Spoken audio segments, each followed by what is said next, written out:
معنی یہ ہے کہ مغفرت کی رات اور خلاصی کی رات، کہ جہاں اللہ تعالیٰ جہنمیوں میں سے ایک بہت بڑی تعداد کی خلاصی، جہنم سے خلاصی کے فیصلے فرماتے ہیں۔ یہ آیتیں سورہ دخان کی جو ابتدائی تلاوت کی گئی ہے، بعض مفسرین کی رائے ہے، بہت بڑا طبقہ مفسرین کا، کہ یہ اسی شب برات کے بارے میں ہے، لیکن عام مشہور مفسرین کے ہاں یہی ہے کہ یہ شب قدر اور لیلۃ القدر کے بارے میں یہ آیتیں ہیں۔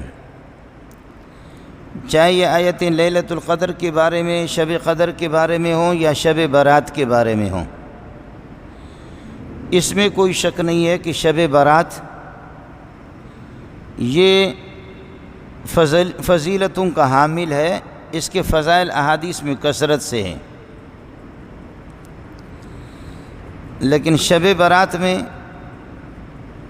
جو لوگوں نے جو طریقے اختیار کیے ہیں، ان سے مفسرین اور محدثین، اولیاء اللہ، اکابرین بہت نالان ہیں۔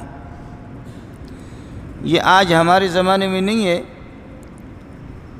اس وقت سے لے کر کے تابعین، تبع تابعین کے زمانے سے لوگوں نے ایسے خرافات اس میں ایجاد کیے، اللہ کی پناہ۔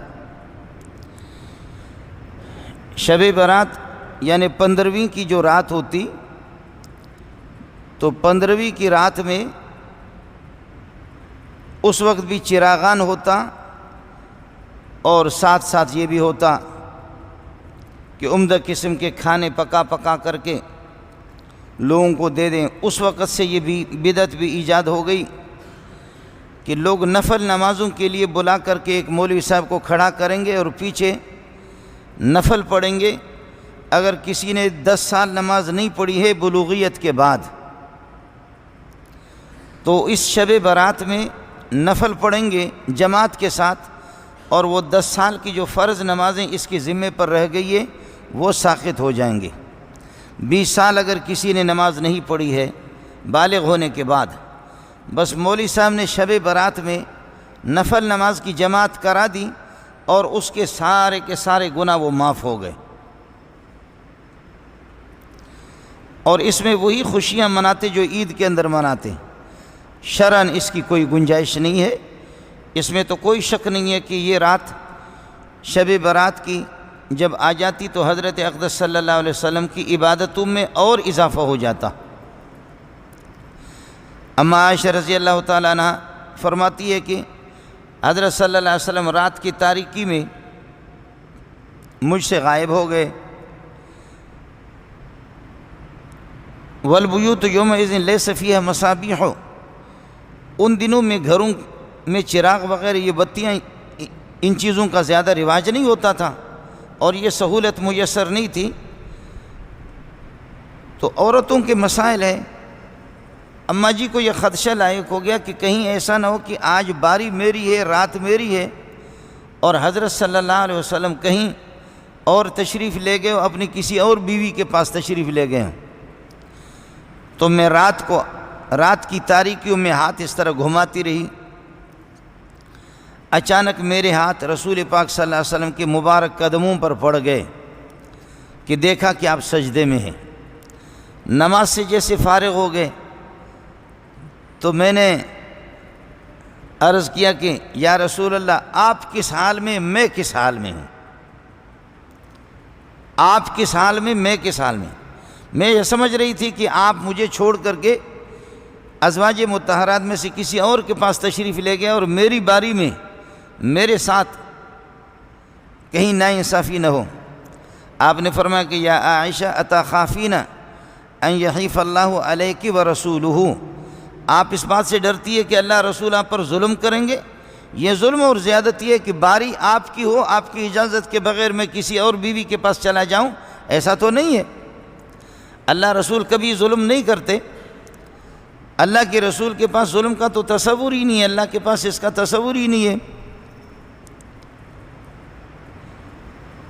تو اماں عائشہ فرماتی ہے کہ میں کس خیال میں اور آپ کس خیال میں سمجھ رہی تھی کہ آپ کہیں اور تشریف لے گئے ازواج میں سے کسی کے پاس اور آپ عبادت میں لگے ہوئے۔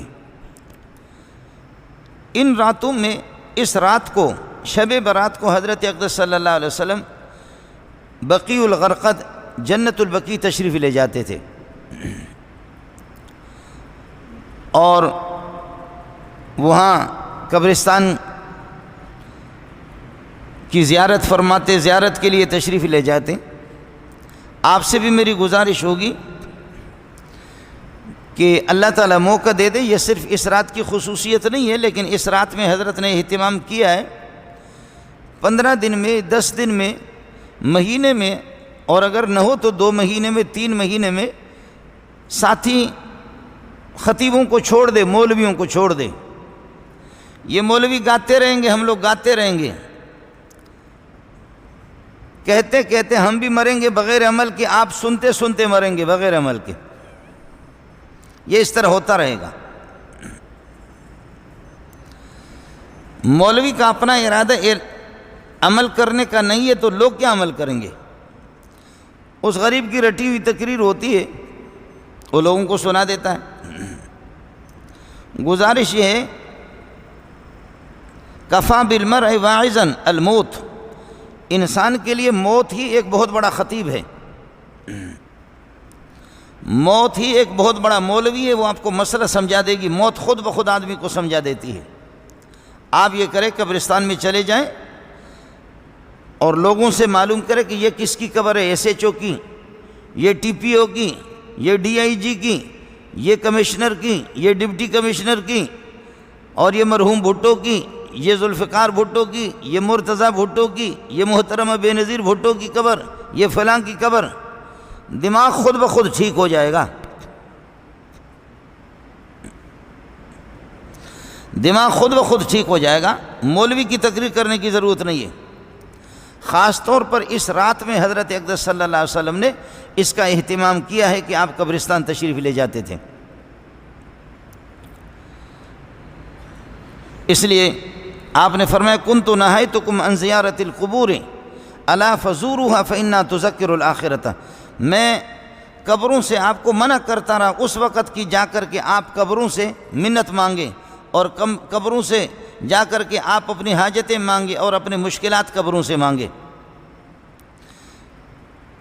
قبروں کی زیارت مستحب ہے، مسنون ہے، ضرور جائیں قبرستان میں، لیکن قبر میں جا کر کے قبرستان میں منکرات کا ارتکاب کرنا یہ حرام ہے۔ اس لیے فقہا عورتوں کو اجازت نہیں دیتے۔ عورتیں جا کر کے پھر قبروں سے چمٹ جاتی ہے کہ ہمارا یہ کام کر لے، ہمارا یہ کام کر لے، بیٹا نہیں ہو رہا بیٹا دے دے، بیٹی نہیں ہو رہی بیٹی دے دے، شوہر قرض دار ہے قرض حل کر دے، گھر میں کچھ نہیں ہے وہ بھی کر دے، بیماری کو ٹال دے۔ ارے سوچ نہیں رہے ہیں کہ وہ خود بیمار ہو کر کے اللہ کو پیارے ہو گئے، اب دفع